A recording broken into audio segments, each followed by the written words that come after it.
ద్వాపర యుగంలో గాంధారి అనే రాజకుమారి ఉండేది. ఆమె గాంధార రాజు అయిన సుబలుడి కుమార్తె. జ్ఞానం, భక్తి, సౌందర్యం అన్నీ కలగలసిన సౌందర్యవతి. ఆమెను హస్తినాపుర రాజ్యానికి రాజు అయిన ధృతరాష్ట్రుడికిచ్చి పెళ్లి చేశారు. కాని ధృతరాష్ట్రుడు పుట్టినప్పట్నుంచి గుడ్డివాడు. వివాహం జరిగిన రోజు నుంచే గాంధారి తన మనసులో అనుకుంది, నా భర్త ఈ ప్రపంచాన్ని చూడలేకపోతే నేను కూడా చూడకూడదు.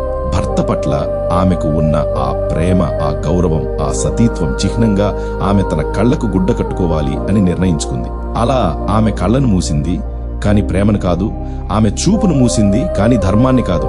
జీవితమంతా అంధురాలిగానే గడిపినా తన భర్త పక్కన నిలబడి మహాభారత యుద్ధం వరకు అన్ని తుఫాన్లను భరించింది. కాని ఆ యుద్ధం తర్వాత ఆ తల్లి మనసు విరిగిపోయింది.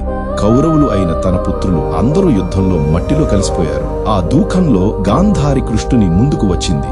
ఆయనను చూశాక ఆగ్రహంతో కన్నీళ్లతో అన్నది, కృష్ణ, నువ్వన్నీ తెలిసినా ఈ యుద్ధాన్ని ఆపలేకపోయావు. నీవు కోరుకున్న ఈ ధర్మయుద్ధంలో నా కుమారులు చనిపోయారు.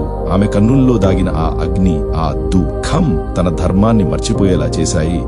ఆవేశంతో ఆమె కృష్ణునికి ఇలా శాపమిచ్చింది, కృష్ణ, నీ వంశం కూడా ఒకరోజు నాశనమవుతుంది.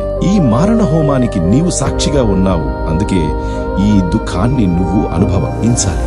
ఆ శాపం కృష్ణుని యాదవ వంశం చివరికి నాశనమవడానికి కారణమైంది. అలా ప్రేమతో కళ్ళు మూసుకున్న ఆ గాంధారి చివరికి ఆవేశంలో శాపంతో చరిత్రను మార్చిన తల్లి అయ్యింది.